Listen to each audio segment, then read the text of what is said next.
This lecture's topic is how emotions relate to attentional states. I want to begin by telling you about a mousy-looking guy named Eric Brenn. Eric was a champion of something called plate spinning. You may have seen circus acts like this, which amounts to a fascinating version of stupid human tricks.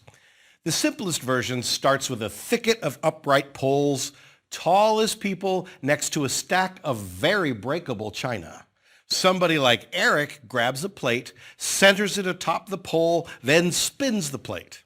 As long as the plate revolves sufficiently fast, it will stay spinning atop the pole. This is the familiar gyroscopic effect, the same effect that keeps a top spinning on its axis. Eventually, the plate poops out. If it's not respun, it will crash to the ground, just like a neglected top skipping across the floor. Eric's act is hysterical to watch because it usually involves him working in a forest of poles, a stack of plates off to one side.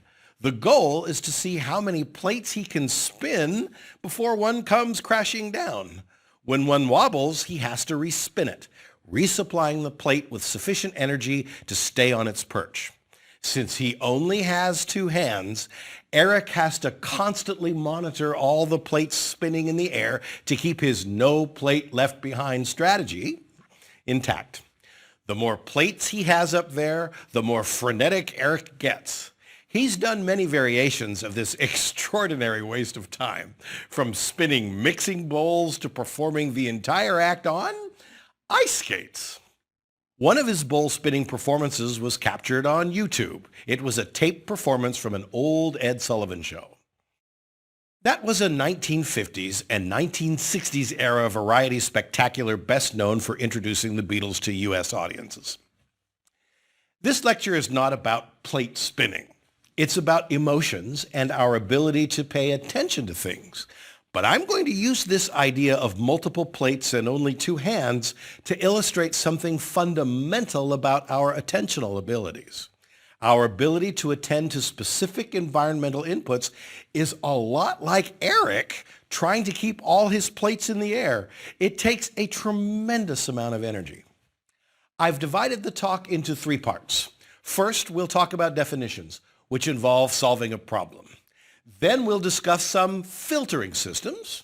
And finally, we'll return to Alan Badley, a researcher we discussed way back in Lecture 7. He's the guy who's most closely associated with the concept of working memory. The practical application involves cell phones and driving, so you can probably guess where we are headed. Let's see if you're right.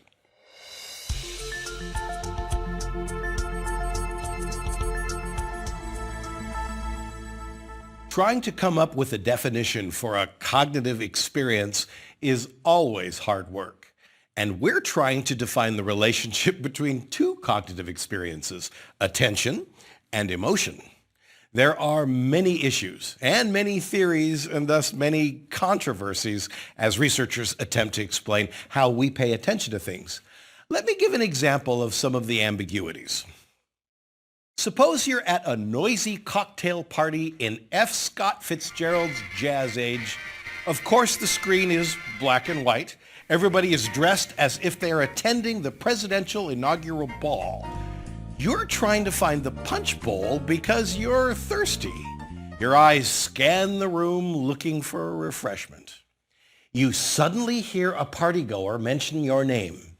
Even though lots of environmental noise exists, you hear it quite clearly. Immediately you turn your head in the direction of the voice, trying to find the origin, which means you've stopped looking for the punch bowl. This is called, appropriately enough, the cocktail party effect. There are many attentional issues in this famous story. You start with an internal goal, getting a drink. Your brain commands your eyes to pay close attention to anything that looks like a punch bowl. All of a sudden, an auditory stimulus is experienced. You hear your name. You suddenly stop paying visual attention to the internally generated goal of punch bowl hunting. You now respond to an external stimulus detected not with your eyes, but with your ears. See how many things are in play here? Your visual attentional system is activated first, looking for the punch bowl, but your auditory system is stimulated when you hear your name. You switch attentional goals, forgetting about internal visual punch bowl, now looking for external auditory namesayer. Is there a definition of an attentional state potent enough to take into account all of this activity? The answer is, sort of. Researchers have arrived at an uncomfortable definition. Most of it comes from trying to solve a very big problem best illustrated with a story. It's another vintage television show called I Love Lucy. The episode's title is Job Switching, first aired in September of 1952. The scene starts with Lucille Ball and her friend Ethel at their first day of work. They're at a chocolate assembly line, white chef's hats smartly atop their heads. The task is to wrap individual chocolates with tissues as they march off a conveyor belt. A tyrannical boss stands between the friends, warning that if one chocolate leaves the line unwrapped, they would be fired. With a guttural, "Let her roll," the boss leaves them to their fate. What happens next is the stuff of comedic legend. The chocolates file out of the assembly line at a reasonable pace. At first, nothing funny there. Ethel and Lucy have no problem wrapping them. The pace quickens, and a problem soon develops, as does the humor. Women begin to have trouble keeping up. They become in danger of missing a few. Concerned, Lucy pushes some of the chocolates off the assembly line. That doesn't help, so she begins stuffing some of them into her mouth. Ethel has the same problem. The assembly line gets even faster. "I think we're fighting a losing game," Lucy declares, and she's right. The chocolates are now coming by too fast. Frantically, they pull off their chef's hats and fill them with chocolate. No good. Lucy pushes some of them down her blouse. The march of the chocolates does not let up. She returns to cramming as many as she can down her mouth, then puts her chocolate-laden hat back on as the boss reappears. Suddenly, it looks like the situation is under control. The audience, or at least the laugh track, is in hysterics. "Fine, you're doing splendidly," the boss declares. "Speed it up," she shouts as Lucy and Ethel look on in despair. Most of our current understanding of the relationship between attentional states and emotions comes from trying to solve a problem very similar to Lucille Ball's. Here's the problem. Our senses are constantly giving the brain far more information than it can ever hope to process. It's like too many chocolates. Take the case of visual processing. We discussed in lecture number 9 that our brains dedicate a large chunk of neural real estate, anywhere from a third to a half of neocortex, to vision. Even so, our brains can only process a tiny percentage of the information gathered by the retina. We literally call this a sensory bottleneck. Since we can't process everything, what are we going to do? This is a problem in need of a solution, and, unlike Lucille Ball, we found a whopper. That solution is described next in part 2 of our discussion, entitled Filtering Systems.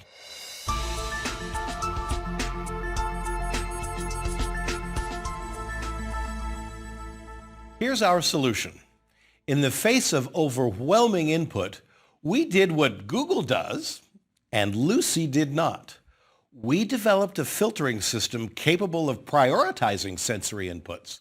We select some inputs for further examination and let other inputs go. It would be the equivalent of Lucy selecting only a few chocolates for wrapping and letting the rest march down the assembly line.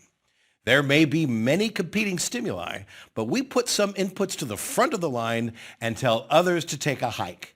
It's like a prioritization system. Let's go back to our cocktail party story where you're trying to find the punch bowl.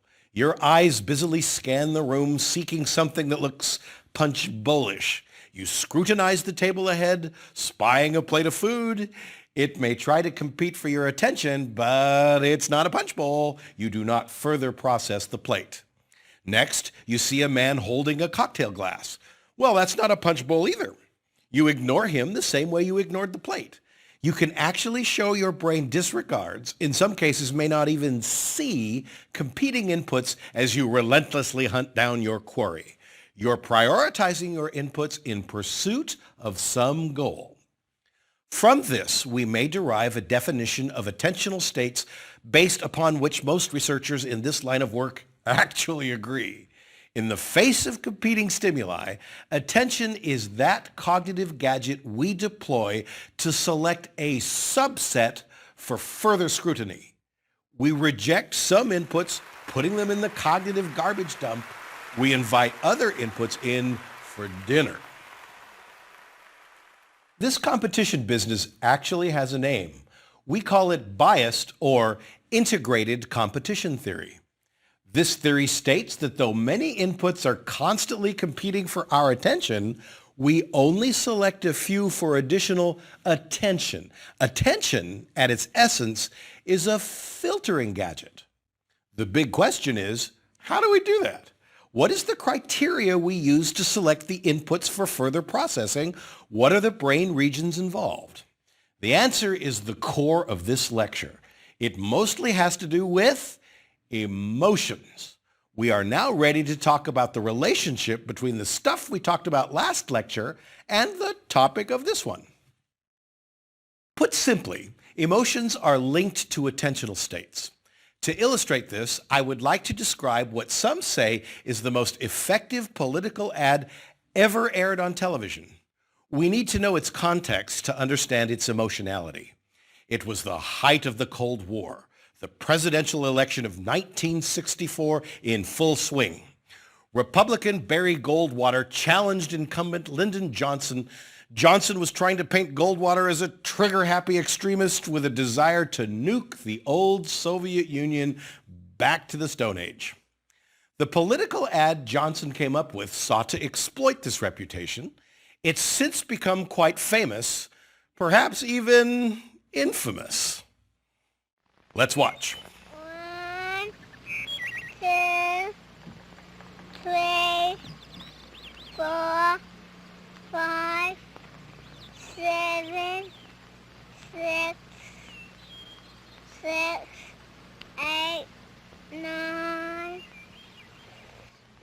10, 9, 8, 7, 6, 5, 4, 3, 2, 1. These are the stakes. To make a world in which all of God's children can live, or to go into the dark.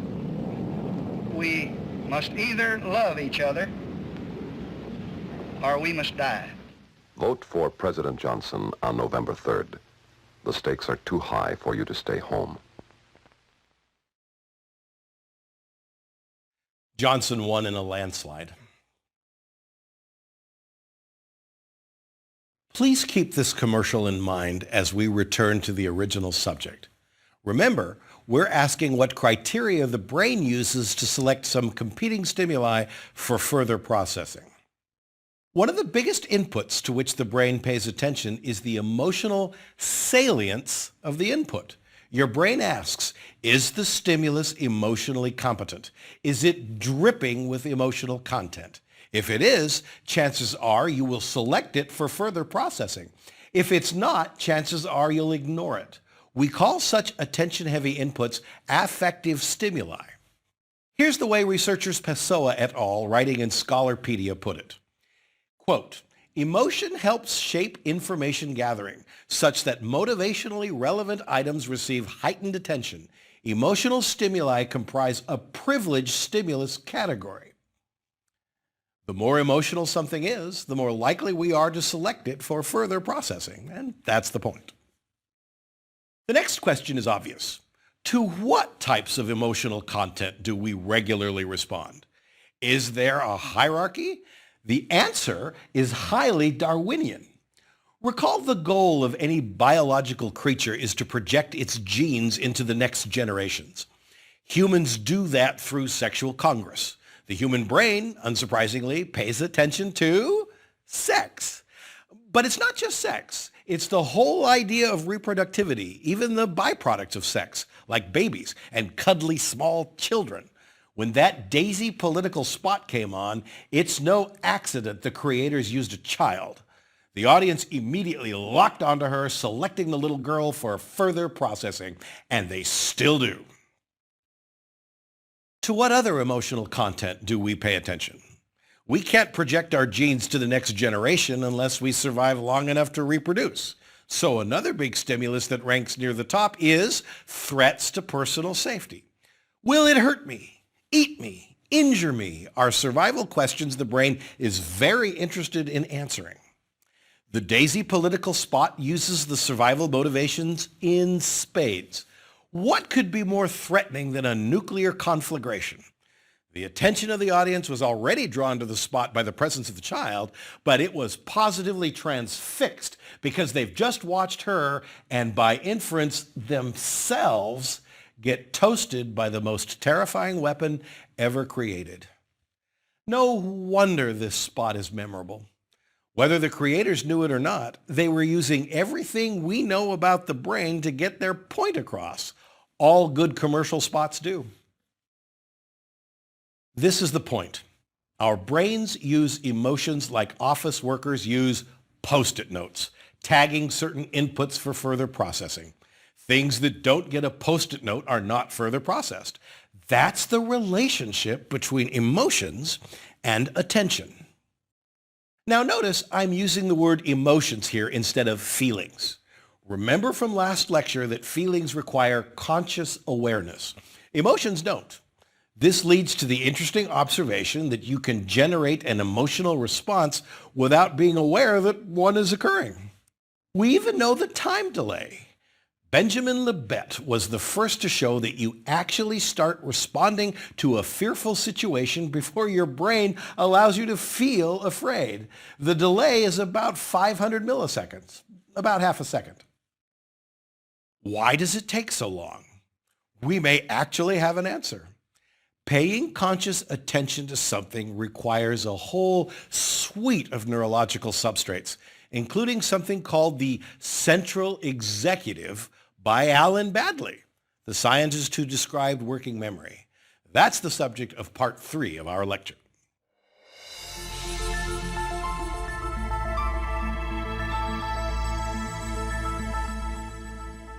We begin our characterization of the central executive by returning to Ed Sullivan. Ed Sullivan was noted for his willingness to book rock and roll acts. He booked the Beatles, after all. Risky business. The antics and lyrics of some of rock's most popular stars could easily offend the sensibilities of conservative middle America. To keep the peace, Ed laid down rules for rock acts to follow. Cameras were instructed to record Elvis Presley's act only from the waist up, saying his hip gyrations were, quote, indecent. Before the Rolling Stones could perform, they had to change the lyric from "Let's spend the night together" to "Let's spend some time together." Probably the most famous of Ed's executive decisions occurred with Jim Morrison and the Doors singing the song "Light My Fire." The offending lyrics were, "Girl, we couldn't get much higher." Too much drug references for the show. The band agreed not to sing the offending lyrics, went out on stage, and promptly sang them. Ed's producers were furious. They rushed backstage, vowing never to let them perform on the Ed Sullivan Show again. Morrison's famous reply, "Hey man, we just did the Ed Sullivan Show." These interactions illustrate something very fundamental about Ed Sullivan's brain, Jim Morrison's brain, and the brain of anybody who's forced to make decisions from competing inputs. Ed, his producers, and the Doors all use something we call their central executive to make decisions. The idea of the central executive first took shape in the mind of British researchers. Alan Baddeley, somebody we discussed way back in lecture number 7. He proposed that the central executive was actually the CEO of a cognitive conglomerate we also discussed in lecture number 7, working memory. Working memory used to be called short-term memory. That's not a bad name. Allen envisaged working memory as a temporary mental workspace, a place where you can temporarily store all kinds of things. You use working memory nearly every moment you're awake, from reading the English language on a website to remembering your work appointment later today. Notice I said the central executive was the CEO of a cognitive conglomerate. It is the CEO of this temporary workspace. By the way, if you do recall that I said this, it's because of your working memory. Okay, back to the cognitive conglomerate. The central executive actually supervises several junior-level mental managers in corporation working memory.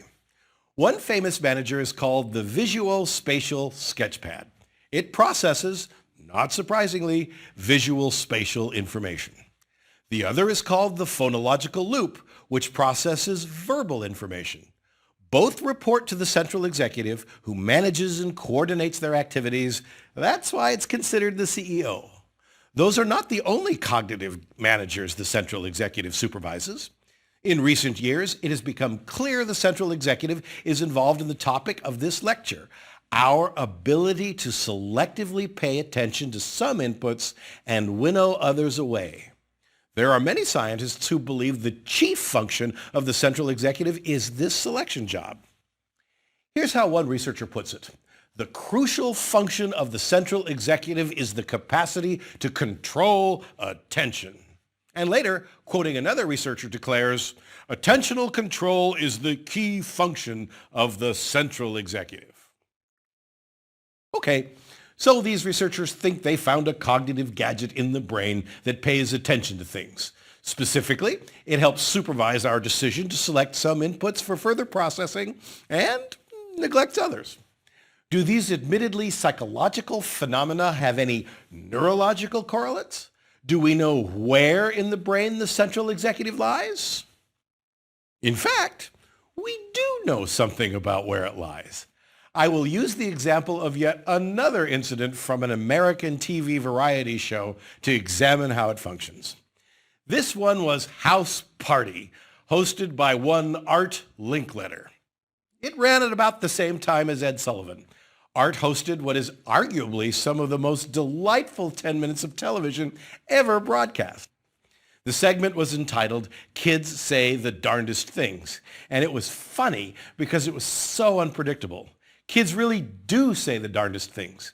In the days of live television, the producers could take quite a risk in letting this segment continue on the show. One segment made it into a collection of bloopers and outtakes selected by television producer Kermit Schaefer, who was later shown to not be as reliable as, say, a peer-reviewed source. I cannot vouch for its veracity, but this is my memory of a segment from one of Schaefer's blooper compilations called All-Time Great Bloopers. Art Linkletter supposedly once asked one little boy what he would like more than anything else in the whole wide world. The boy responded tartly, a bed of my own.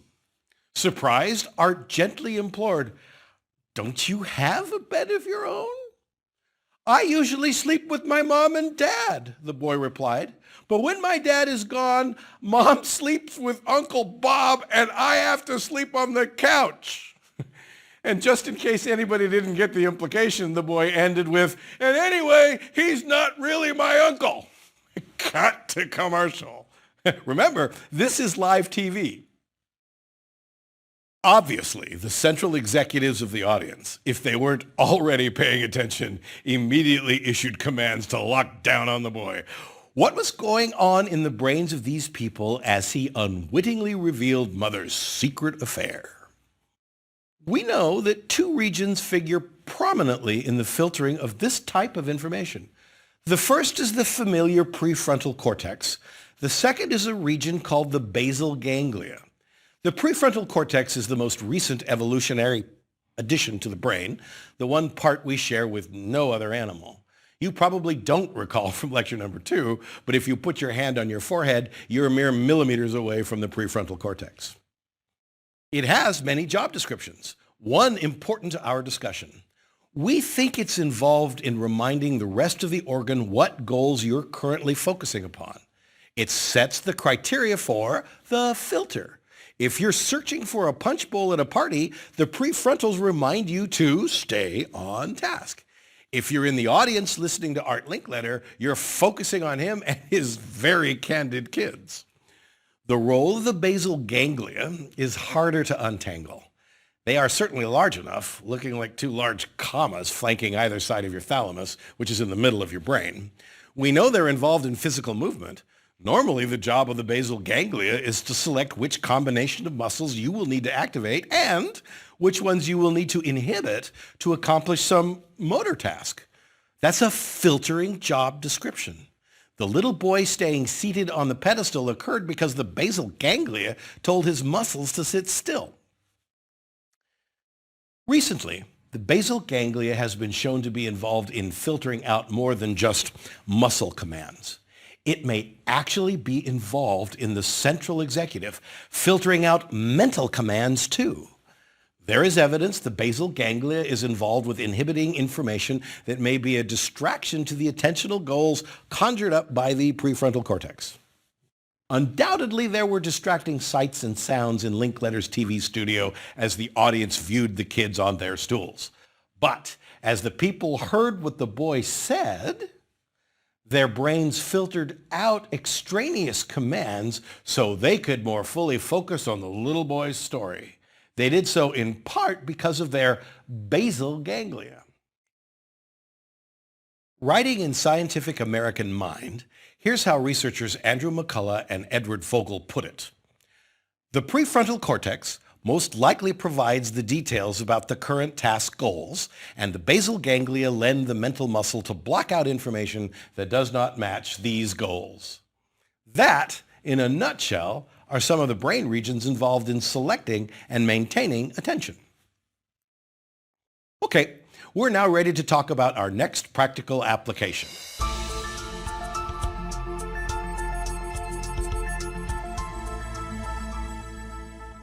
Is there anything about the worlds of prefrontal cortex and basal ganglia and plate spinning and cocktail parties that might have real-world relevance?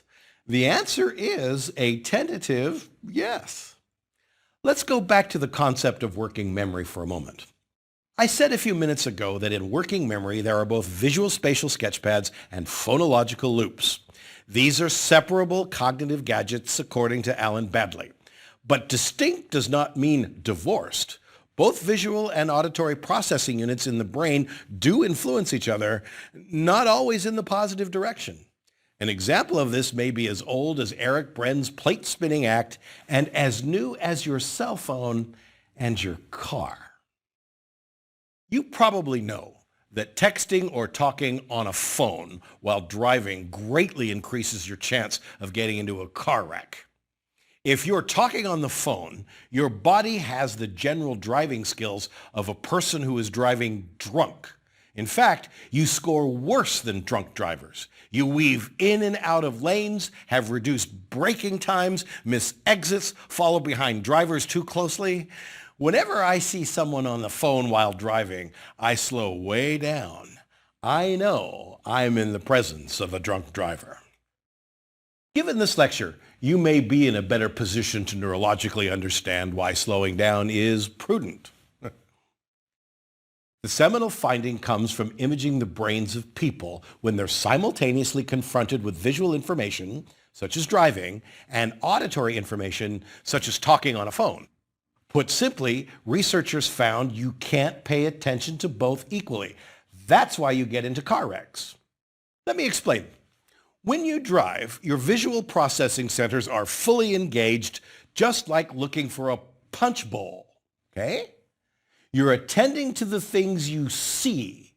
It's a good thing to devote so many neurological resources to a single sense. Engaging attentional states are very energy absorbing. If suddenly the phone rings and you start talking, it's like hearing your name at the cocktail party.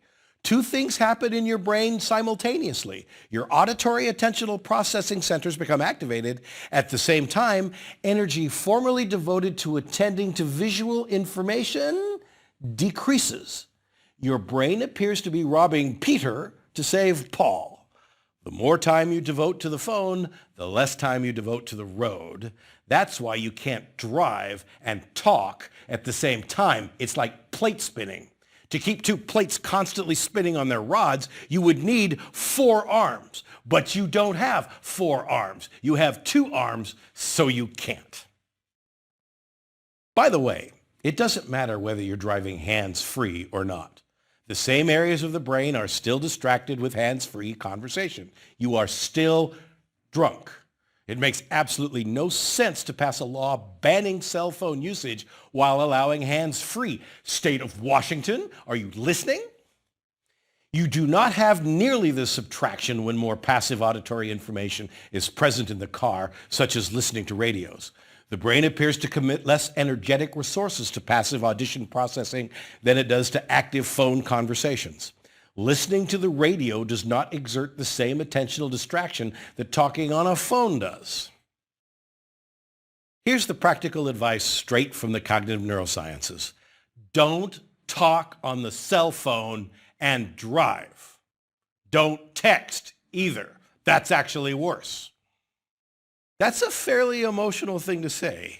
Emotional being something we have spent the last 2 lectures attempting to characterize in general terms. We are now ready to get more specific. The next lecture takes up a truly pleasurable topic, pleasure. And while that sounds like we are headed into a delightful discussion, pleasure has both a light side and a dark side. Anyone who has ever seen the television series Breaking Bad, which we discuss next, will know exactly what I mean.